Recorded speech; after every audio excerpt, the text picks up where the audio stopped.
যে যখন ডাকসু সংক্রান্ত সংগ্রামগুলো হচ্ছিল আমরা কি দেখেছি যে প্রশাসন একটা বডি তৈরি করে দিয়েছে, সেই প্রশাসন কিছু ছাত্র সংগঠনগুলোর সাথে বসে।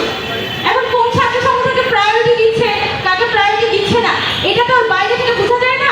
যেটা বোঝা যায় যে প্রশাসন শুধুমাত্র ছাত্র সংগঠনগুলোর সাথে তারা বৈঠক করছে এবং শুধুমাত্র ইউনিভার্সিটি স্টুডেন্টের ইমেইলে তারা একটা করে ইমেল পাঠায় যেখানে জিজ্ঞেস করে যে ডাকসু নিয়ে স্টুডেন্টের প্রত্যাশা কি।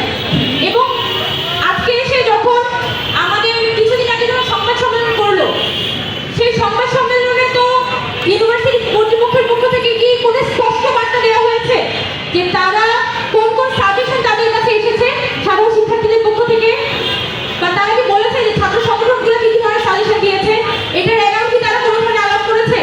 করে নেই, মানে কোনো অ্যান্সার নেই, কোনো জবাব নাই, মানে জাস্ট এসেছে এসে জাস্ট এইটা আমরা নতুন যুক্ত করেছি, চারটা পদ এই সংশোধন আমরা এনেছি, এটার বেশি তাদের আলাপ নাই। তাহলে আপনারা 10টা মাস বসে বসে করলেন নাকি? এই আলাপ তো আপনি সেই সেপ্টেম্বর মাসেই দিতে পারতেন। নতুন 4টা পদ যুক্ত করার জন্য আপনার 10 মাস দরকার হয় না।